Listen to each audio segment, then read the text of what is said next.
For number 12, hanapin lang yung volume by the solid generated by the bounded given curve na 2y squared plus x plus 3 equals 0 and x plus 5 equals 0 rotated dun sa given line natin, which is ito, x minus 4 equals 0. So, ayun, which is magiging simply x equals 4 na lang siya. So, dito sa graph, ito yan.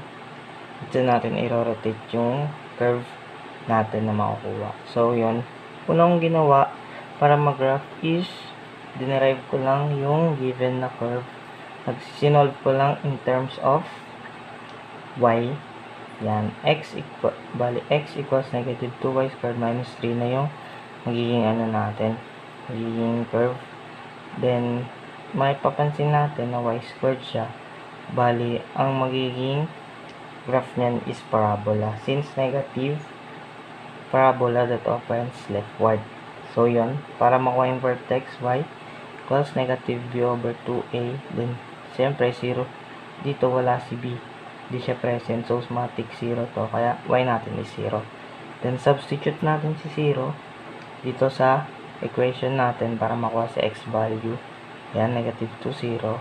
0 to. Kaya, negative 3. Then, x is equals to negative 3. Kaya, vertex natin is negative 3, 0. So, ito yun. So, for further points to, nag-assign lang ako ng values ni y. Then, substitute lang para makuha yung values ni x. So, ayan na yung plotted points. Then, point of intersection. Since ito nga, si x plus, given din to, x plus 5 equals 0. I-manipulate lang, bali, magiging x is equal to negative 5 siya. So, ito yan, negative 5. Then, kunin natin yung intersection points ng x equals negative 5, tapos yung given curve. So, ito, x equals negative 5. Itong x na to, papalitan natin na ito. Since, ayan, x is equals to negative 2y squared minus 3 lang din naman. So, ayan. Then, ayan, lipat lang si 3, ay si 5. Bali, magiging negative 3 plus 5. 2 na lang siya. Then, ito, nilipat natin si 2y squared para maging positive agad. Bali, 2y squared. Then, divide both sides by 2. Bali, magiging y is equal to y squared. Then, square both sides. Bali, positive, negative 1. Yung intersection nila sa y. Then, yung, para mga x values, substitute lang dito sa may given curve. Bali, ayan. Negative 2. 1 squared is negative 2 pa din. Minus 3 is negative 5. Then, negative 2, negative 1 squared 1. Plus negative 2 minus 3, negative 5 pa din. So, ito yung intersection points natin. Negative 5, negative 1, negative 5, 1. So, yun. Proceed na tayo sa pagkuha ng volume ng solid natin. So, yung formula ko is the definite integral of pi r squared minus r squared dy from c to d. So, ganyan. Ang ginamit kong method is washer method. Since, kung mapapansin nyo dito, may involved na ito, outer radius, tas inner radius. Kaya, perfect na gamitin tong formula to. So, next.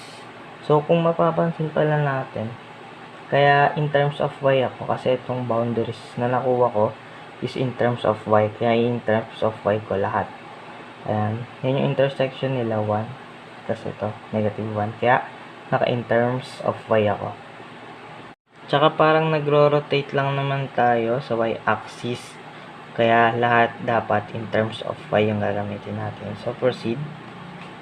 So, para, yan. Substitute na lang natin yung mga given. So, y. So, kung papansin nyo dito, ang outer radius natin dito is ito. From 4 hanggang dito sa may negative 5. So, ayan. Bali, magiging outer radius natin is 4 minus yung ito, yung pinaka-boundary sa left side ng x, which is negative 5 squared minus yung inner radius natin. So, inner radius natin is ito, From 4 pa din. 4 minus ito. Yan. Since, ayan, ito, ang matatapatan niya is itong curve natin. So, bali, 4 minus yung curve, yung magiging inner radius natin. So, 4 minus itong x natin na negative 2y squared minus 3 squared dy. So, next ay from negative 1 to 1 pa pala. So, yan, labas ko na lang tong si pi. So, simplify, negative times negative 5 is 5. So, 4 plus 5 is 9 squared 81 minus, distribute natin tong negative dito sa loob, bali magiging 4 plus 2y squared plus 3 squared dy. Then, simplify natin to, bali magiging 7 siya, 2y squared plus 7 din. Then, squared natin siya, bali magiging 4y raised to 4 plus 7 times 2y squared, bali 14y squared times 2, 28 y squared plus 7 squared is 49 plus 49 dy. So, yun, tuloy lang.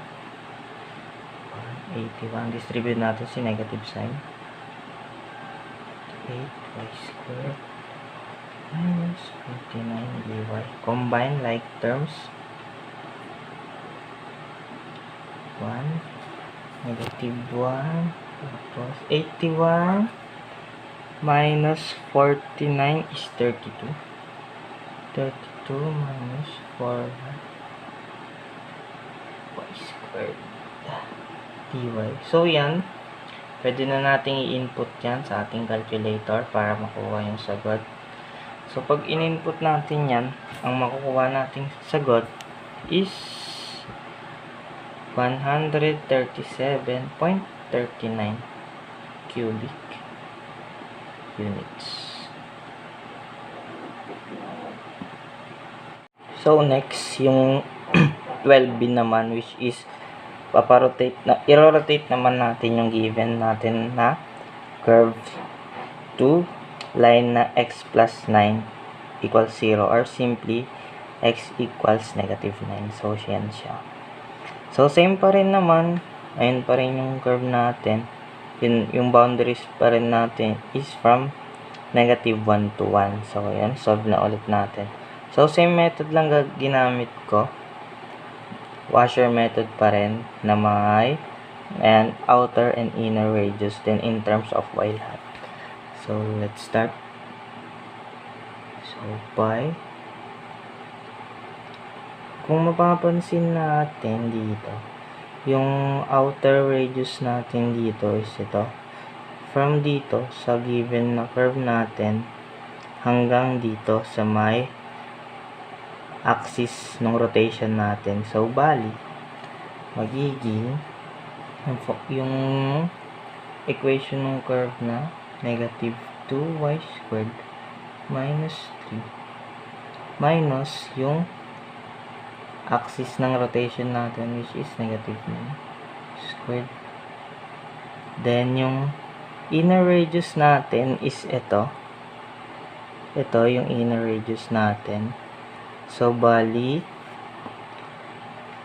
negative 5 to. Since siya yung x right natin, negative 5 minus x left natin na negative 9. Then, squared dy. From negative 1 to 1. Then yan, labas na lang ulit natin si pi. So, simplify lang.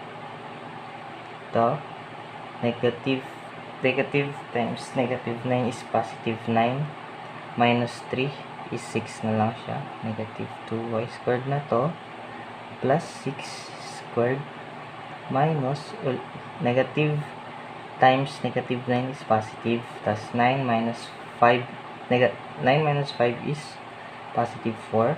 Then squared pala, 16 na lang siya. 16, then dy.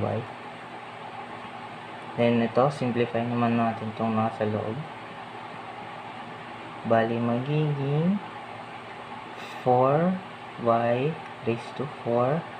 6 times negative 2y squared is negative 12y squared times 2. Bali negative 24y squared plus 6 squared is 36 minus 16 dy. Yan. Combine na lang natin yung like terms. 4y raised to 4 minus 24y squared. 36 minus 16 is positive 20. And dy. So, yun. Pwede na din na lang natin itong i-input sa ating calculator. So, pag na-input natin, ang lalabas na sagot dito is 80.42 cubic units. So, this is our final answer.